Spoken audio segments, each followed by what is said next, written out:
नमस्ते जी। 22वें दिन की यात्रा में आप सभी का स्वागत है। आज मैं चला हूँ पूरे 15 किलोमीटर और 15 किलोमीटर चलने के बाद मुझे फिर से आज एक संस्कृत महाविद्यालय मिल गया। यहाँ पे मुझे परमिशन दे दी यहाँ के आचार्य जी ने, तो आज मेरा विश्राम यहीं होने वाला है। अब मैं आपको पूरे दिन की छोटी छोटी बातें बताता हूँ और आज के लिए लर्निंग क्या रही है वो भी मैं आपको बताता हूँ। तो इस वीडियो को ना पूरा देखना, इसमें कोई मिर्च मसाला नहीं, कोई इधर उधर की एडिटिंग नहीं है। सब कुछ जो भी है चीज़ें ओरिजिनल हैं, प्योर कंटेंट है। तो जिस आश्रम में मैं कल रात को रुका था, वहाँ के जो आचार्य जी हैं और जो पुजारी जी हैं, उन लोगों ने बहुत कोशिश की मुझे रोकने की।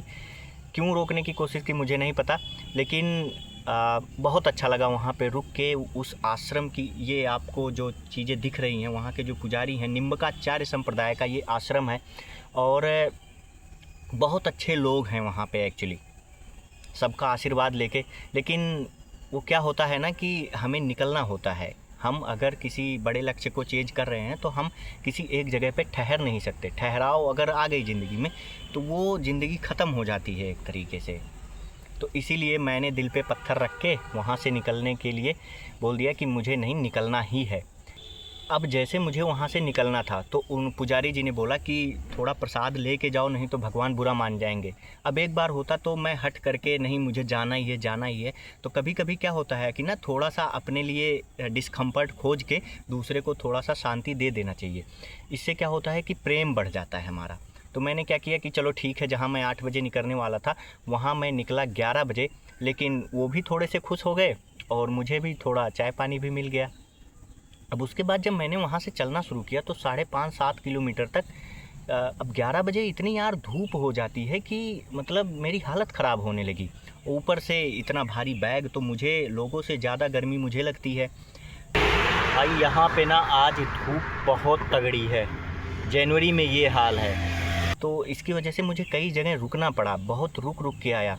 और 10 किलोमीटर तक कोई भी एक बंदा नहीं मिला मुझसे जो कोई ये कहे कि आओ बैठो, चाय पी लो, पानी पी लो।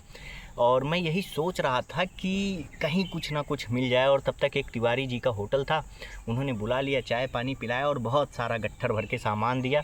बुनिया और वो लड्डू जो होते हैं भूजे वाले वो, और मूंगफली, ये सारी चीज़ें मुझे मिली। चाय मिला, पानी मिला, सब कुछ मिला मतलब।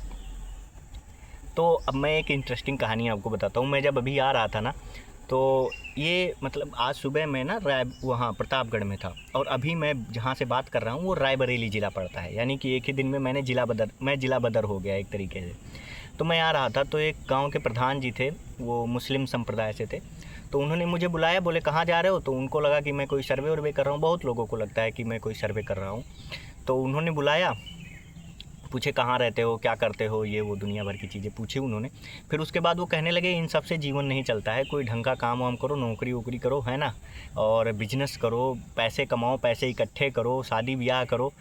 तो अब मैं उनको क्या जवाब दूँ कि है ना, ये आप लोगों के साथ भी ये होता होगा, बहुत बहुत बार होता होगा कि लोग ज्ञान देने लगते हैं।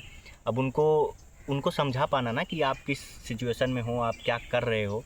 उनका कहने का मतलब ये था कि बस तुम अपने अपने लिए ज़िंदा रहो, क्योंकि जीवन एक ही बार मिला है। और मैं ये सोचता हूँ कि तुम दूसरों के लिए ज़िंदा रहो, क्योंकि जीवन एक ही बार मिला है। तो मैं उनसे ऐसे नमस्ते बोला और मैं आगे बढ़ गया।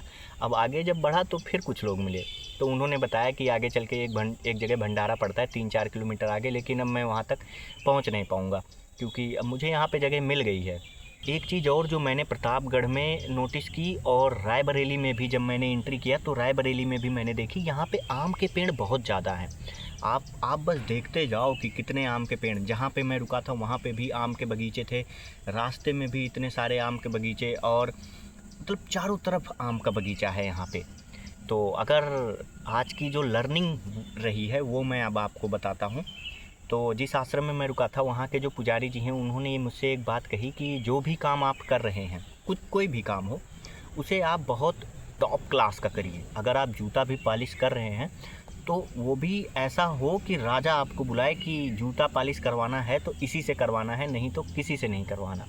उन्होंने कहा कि तुम पैदल यात्रा कर रहे हो, तुम सफल होगे, लेकिन इसको बहुत शिद्दत से करना और इसको पूरी लगन के साथ करना, टॉप क्लास का करना। ये बात मुझे अच्छी लगी क्योंकि अपनी लाइफ में मैंने कोई भी पूरा काम नहीं किया है और ये पहला काम है जो मैं पूरा कर रहा हूँ। तो अब ये मेरी कहानी आज की समाप्त हुई। तो आपको ये कहानी या स्टोरी टेलिंग या जो कुछ भी है यार, मेरी बकवास ही है, ठीक है, वो आपको कैसी लगी आप मुझे बताना। आज मैं 15 किलोमीटर चला हूँ और रायबरेली में हूँ। कल का मुझे पता नहीं, खाने पीने कुछ भी नहीं। आज सुबह मैं 20 रुपये का अपना जो खर्चा होता है वो मैंने छोला और चावल खा लिया है। यहाँ पे देखते हैं अभी कुछ मिल जाता है तो ठीक है, अदरवाइज़ कल तो खाना मिल ही गया था, दोनों टाइम का हो गया था ठीक ठाक। तो अगर आप यहाँ तक अभी तक वीडियो देख रहे हैं तो आपका बहुत बहुत धन्यवाद, क्योंकि यहाँ तक कोई एक्चुअली आता नहीं है। और अगर आ ही गए हैं तो छोटा सा कमेंट सेक्शन में दिल छोड़ के जाइए। और अगर आपको कोई भी सवाल पूछना हो, मतलब किसी भी चीज़ से, ट्रैकिंग से रिलेटेड, ट्रैवलिंग से रिलेटेड या लाइफ से रिलेटेड, तो आप हमें कमेंट सेक्शन में बता दीजिए। बहुत बहुत धन्यवाद।